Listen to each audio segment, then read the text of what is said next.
नमस्कार, स्वागत है आप सभी का पहाड़ी टीवी पर। मैं हूं आपके साथ परिधि जोशी। चलिए बुलेटिन की शुरुआत करूंगी, लेकिन उससे पहले एक नजर आज की हेडलाइंस पर। भारतीय सेना के 2 दल हुए सतोपंथ और पनपतिया कॉल के लिए रवाना। आजादी के 75वीं वर्षगांठ पर फहराएंगे तिरंगा। लक्सर के एक गांव में परिजनों ने टीकाकरण के दौरान स्वास्थ्य कर्मियों पर लगाया 4 महीने के बच्चे की पैर की हड्डी तोड़ने का आरोप। अदम्य साहस की प्रतिमूर्ति बीरबाला तीलू रौतेली का पैतृक मकान खंडर में तब्दील। ग्रामीणों ने लगाया सरकारों पर उपेक्षा का आरोप। भारतीय जनता पार्टी प्रदेश अध्यक्ष के नगर पंचायत घनसाली पहुंचने पर कार्यकर्ताओं ने किया जोरदार स्वागत। डुंडा प्रखंड में धरारी पट्टी के ईड गांव के युवाओं का क्षेत्र में बन रही कच्ची शराब के माफियाओं के विरुद्ध लगातार अभियान जारी है। कल आबकारी विभाग के साथ युवाओं ने शराब माफियाओं के अड्डे पर जाकर कच्ची शराब बनाने के सामान को बर्तन समेत नष्ट किया। युवाओं का नेतृत्व कर रहे जगबीर चौहान और ग्राम प्रधान ईड ममराज सिंह ने प्रशासन से इन शराब माफियाओं को शीघ्र ही गिरफ्तार करने की मांग की है। उन्होंने इस अभियान में भी हमारा साथ दिया, आगे भी देंगे, देते रहेंगे। यह अभियान हमारा कभी न खत्म होगा, न होने वाला है। ये रात को बनाए, दिन में बनाए, हम हर समय इनके ड्रम, कंटर, लाहन आदि को नष्ट करते रहेंगे। आगे की कार्रवाई भी चल रही है। अभी तो हम जंगलों में छान मार रहे हैं। हमारे प्रधान जी कुछ बोलेंगे। मैं सभी मित्रों का बहुत बहुत धन्यवाद दूंगा जो हमारे साथ कदम से कदम मिला के चल रहे हैं। साथ ही साथ बड़े भाई सोहनपाल जी का जो कली गांव से हमारे साथ इस मिशन में जुड़े, और धन्यवाद देना चाहूँगा चौहान जी को भी, जो इनका ये प्रयास भी लगातार जारी है। भाजपा के प्रदेश प्रभारी दुष्यंत गौतम 2 दिन के कुमाऊं दौरे पर कल हल्द्वानी पहुंचे, जहां उन्होंने पार्टी पदाधिकारी और कार्यकर्ताओं की बैठक ली। इस दौरान उन्होंने कार्यकर्ताओं से 2022 के विधानसभा चुनाव को देखते हुए मजबूती से काम करने का आह्वान किया। मीडिया से मुखातिब होते हुए दुष्यंत गौतम ने कहा कि भाजपा मुख्यमंत्री पुष्कर सिंह धामी के नेतृत्व में ही 2022 का विधानसभा चुनाव लड़ी और 2022 में ही पुष्कर सिंह धामी उत्तराखंड के मुख्यमंत्री होंगे। 8 अगस्त को वीर बीरबाला तीलू रौतेली के जयंती पर जन्मस्थली पौड़ी गढ़वाल के गुराड़ तल्ला ग्रामीणों द्वारा जयंती धूमधाम से मनाई गई। जिस मकान में बीरबाला रौतेली का जन्म हुआ, वह ऐतिहासिक धरोहर आज खंडर में तब्दील हो चुकी है। इस ऐतिहासिक धरोहर की दुर्दशा को लेकर ग्रामीणों में भारी रोष है। ग्रामीणों का कहना है कि सरकार बीरबाला तीलू रौतेली के नाम पर कई योजनाएं चलाती है और उनकी जयंती पर बड़े बड़े आयोजन करती है, मगर मकान खंडर में तब्दील हो गया है। लक्सर के खड़ंजा गांव में बीती 28 तारीख को पोलियो टीकाकरण कैंप लगाया गया, जिसमें गांव के ही रहने वाले तौकीर आलम अपने बच्चे को पोलियो का टीका लगवाने कैंप में गए थे। आरोप है कि इस टीकाकरण के दौरान वहां मौजूद स्वास्थ्य कर्मियों द्वारा बच्चे को गलत तरीके से इंजेक्शन लगाया गया, जिसके चलते थोड़ी देर बाद ही बच्चे ने दर्द से तड़पना शुरू कर दिया। देखते ही देखते बच्चे के पैर में सूजन आना शुरू हो गई, जिसे देखने के बाद बच्चे के परिजनों ने लक्सर पहुंचकर एक्सरे कराया, जिसमें उसकी पैर की हड्डी में फ्रैक्चर पाया गया। में 28 तारीख में यानी 7वें महीने की 28 तारीख 2021 में टीकाकरण हुआ। हमारे डैडी बच्चे को घर से टीका लगवाने के लिए ले गए और वहाँ किस तरीके से इनके साथ में ज़ोर ज़बरदस्ती की गई है, किस तरीके से इनके पैर को दाबा गया है, इसकी वजह से हड्डी में फ्रैक्चर आ गया। देखो, हमने एक्सरा कराया और एक्सरे में बिल्कुल साफ़ है। ये एक्सरा कराया, एक्सरे में बिल्कुल साफ़ है, हड्डी फ्रैक्चर है। और हमने जिसने इंजेक्शन लगाया उससे बात की, उन्होंने कहा कि हम सरकारी हैं, अब हमारा कुछ नहीं बिगाड़ सकते। तो हमने एक तहरीर लिखी, हम थाने में गए। थाने से भी हमें यही जवाब दिया गया कि आप पहले सीएम ऑफिस जाएं, और हमें किसी तरह का कोई इंसाफ नहीं मिल रहा है। और हमारी ये दिली ख्वाहिश है कि हमारे बच्चे को इंसाफ मिले। आज हमारे बच्चे के साथ हुआ है, कल किसी और बच्चे के साथ भी हो सकता है। हम अपने बच्चे को इंसाफ दिलाने के लिए किसी हद तक भी जा सकते हैं। जहाँ तक हमें जाना चाहिए हम वहाँ तक जाएंगे, और जहाँ तक ना जाना चाहिए वहाँ तक भी जाएंगे, लेकिन हमें अपने बच्चे को इंसाफ दिलाकर रहेंगे। घनसाली विधानसभा दौरे पर पहुंचे भारतीय जनता पार्टी के प्रदेश अध्यक्ष मदन कौशिक का कार्यकर्ताओं ने जोरदार स्वागत किया। साथ ही कार्यकर्ताओं में खासा उत्साह देखने को मिला। इस मौके पर टिहरी जिला पंचायत अध्यक्ष सोना सजवान ने 2022 में होने वाले चुनाव को लेकर कार्यकर्ताओं से विशेष चर्चा की। खेल मंत्री उत्तराखंड सरकार ने रोशनाबाद पहुंचकर वंदना कटारिया के परिवार को बधाई दी। उत्तराखंड सरकार में खेल मंत्री अरविंद पांडे ने कल रोशनाबाद स्थित वंदना कटारिया के घर पहुंचकर परिवार को बधाई दी। आपको बता दें कि खेल मंत्री अरविंद पांडे ने रोशनाबाद स्थित वंदना कटारिया के घर पहुंचकर पूरे परिवार को शॉल ओढ़ाकर और फूल गुच्छ भेंट कर उनको बधाई दी। वंदना कटारिया जो इस देश की वो खिलाड़ी है कि जिसने अपने देश हिंदुस्तान के साथ साथ उत्तराखंड का नाम रोशन किया है। मैं इस बेटी को उत्तराखंड प्रदेश सरकार की तरफ से, देवभूमि उत्तराखंड की प्रत्येक व्यक्ति की तरफ से मैं उस बेटी के उज्जवल भविष्य की कामना करता हूँ। उन्होंने बहुत बड़ा काम किया है। अपने काम के साथ साथ उन्होंने अपने परिवार, माता पिता, भाई बहन, इन सब का नाम रोशन किया है। मैं बेटी को बहुत बहुत शुभकामना देता हूँ, बधाई देता हूँ। आज आने का मुख्य उद्देश्य कि जब बेटी ने इतना बड़ा काम किया है तो स्वाभाविक है परिजन भी कहीं ना कहीं मन में इनके उत्सुकता होगी मिलने की, तो उस उत्सुकता को और बना रहे। और बेटी ने वास्तव में ऐसा काम किया है, यह पूरा प्रदेश जानता है, देश जानता है। ये हम सब लोगों के लिए गौरव की बात और विशेष रूप से मैं इस अपने रोशनाबाद गांव और रानीपुर विधानसभा के सब लोगों के लिए बहुत ज़्यादा गौरव की बात है कि हमारी बहन वंदना कटारिया ने हैट्रिक बनाकर ओलंपिक के अंदर और भारत को सेमीफाइनल तक पहुंचाने का काम किया है। हम उनको बहुत बहुत बधाई देते हैं, पूरे परिवार को बहुत बहुत बधाई देते हैं। और पूर्व में भी वंदना चाहे वर्ल्ड कप रहा हो, एशियाड रहा हो, उन सब में भारत का प्रतिनिधित्व करते हुए बहुत अच्छा प्रदर्शन कर चुकी है और ये हम सब लोगों के लिए गौरव की बात है। और मैं पूरे परिवार को बहुत बहुत बधाई देता हूँ, शुभकामनाएं देता हूँ। और हमारे यशस्वी प्रधानमंत्री जी श्री नरेंद्र मोदी जी ने वंदना से और पूरी हॉकी टीम से फ़ोन पर बात की थी उनकी हौसला अफजाई के लिए। हमारे मुख्यमंत्री जी ने मैंने वार्ता की तो उन्होंने अभी कुछ प्रोत्साहन राशि की घोषणा की है। आगे भी बहुत सारी चीज़ों को हम सोच रहे हैं कि वंदना के नाम पर क्या क्या किया जाए। मैं पुनः पूरे परिवार को और वंदना जी को बधाई देता हूँ।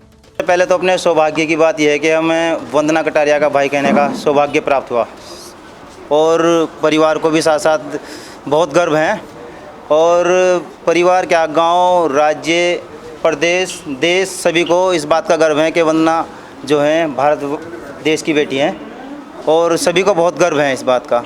और सभी बहुत खुशी और जश्न का माहौल है और अच्छा सा जश्न मना रहे हैं सभी लोग। सर जैसे भी आपके सामने जो अभी हमारे खेल मंत्री अरविंद पांडे जी ने आपके सामने बोला है और कहा है कि जैसे अभी बनाया है वो ब्रांड एम्बेसडर बेटी बचाओ बेटी पढ़ाओ का, और खेल जगत के लिए अगर बोले जाए तो आज के टाइम में जो उदाहरण के तौर पे उधर लड़कियां खड़ी हैं और आप देख रहे हो कि सभी जो एकदम वंदना का जैसा रूबरू मॉडल बनना चाहती हैं।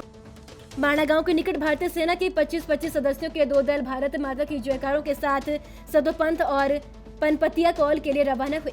अमृत महोत्सव और देश की आजादी के 75वीं वर्षगांठ पर दोनों स्थलों पर तिरंगा फहराएंगे। पहला दल बद्रीनाथ माणा से होकर लक्ष्मीवीन सतोपंथ ताल सतोपंथ गलेश्वर से होकर सूर्यकुंड लक्ष्मीवीन से वापस बद्रीनाथ माणा पहुंचेंगे। दूसरा दल माणा से पंपतिया कॉल के लिए रवाना हुआ।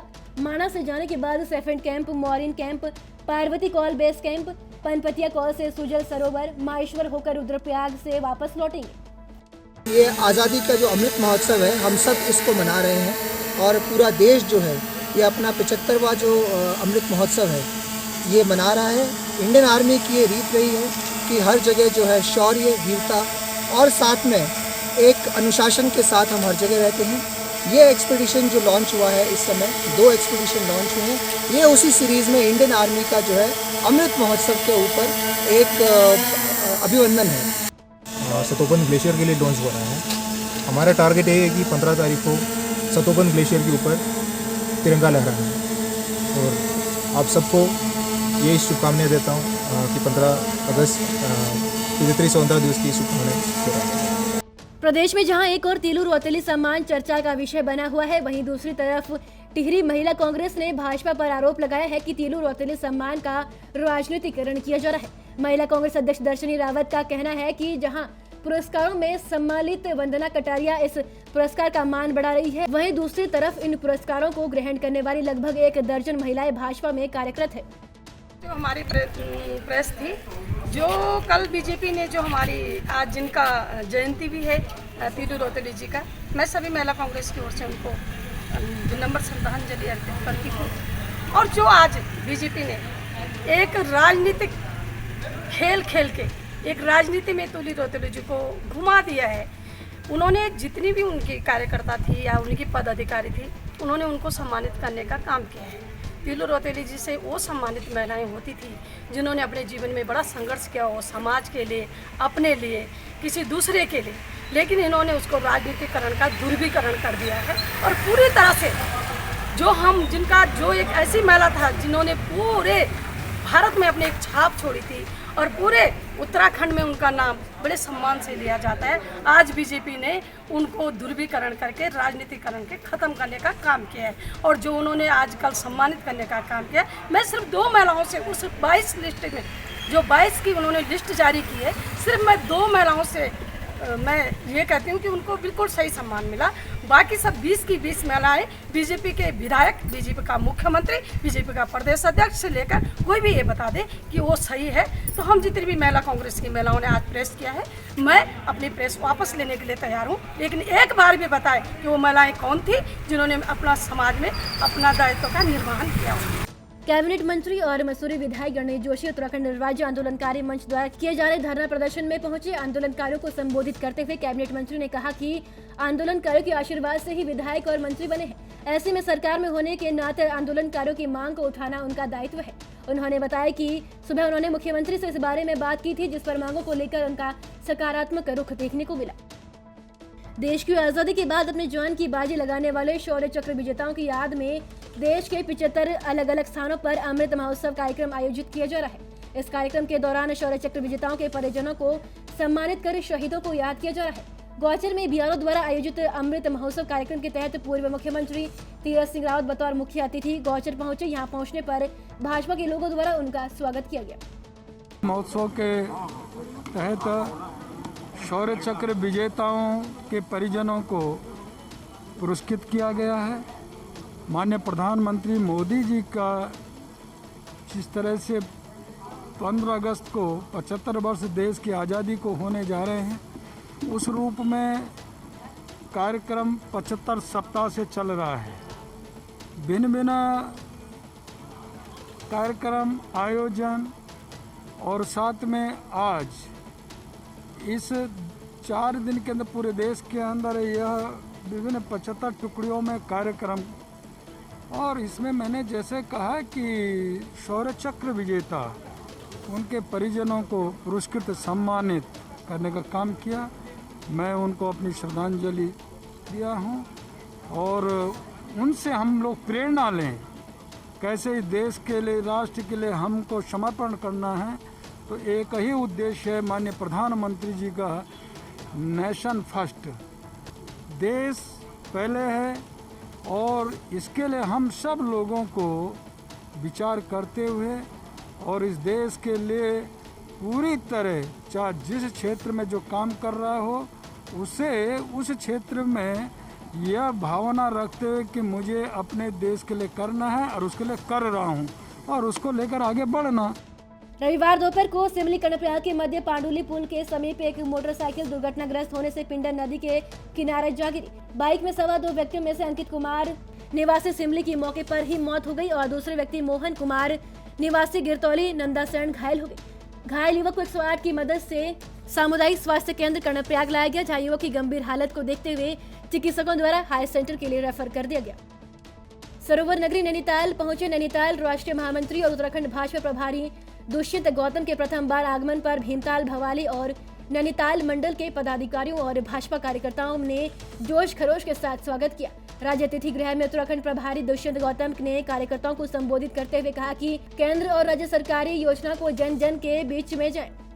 आज हमारे मुकाबले पे जो पार्टियां मुकाबले के अंदर हैं, सब भ्रष्टाचार से युक्त हैं। भ्रष्टाचार के अनेक आरोप उन पर लगा सकते हैं। मैं गौरवशाली हूं कि हमने ऐसा देश के अंदर शासन दिया, राज्य में शासन दिया है कि हम पे एक भी भ्रष्टाचार का आरोप नहीं लग सकता। यहाँ के उत्तराखंड के बुद्धिजीवी लोग जिन्होंने उत्तराखंड का निर्माण किया था, उनको बहुत दुख था पीछे जो हमने उत्तराखंड के अंदर भ्रष्टाचार देखा है। लेकिन आज यहाँ की जनता खुश है। यहाँ की खुशहाली के लिए अनेक चुनौतियाँ हमारे सामने हो सकती हैं। उन चुनौतियों के लिए हम संघर्ष भी करेंगे और एक बेवसाली उत्तराखंड बनाएंगे। कोई अस्थिर नहीं किया हमने, मुख्यमंत्री बनाया, हमने कोई योजनाएं नहीं बदली हैं।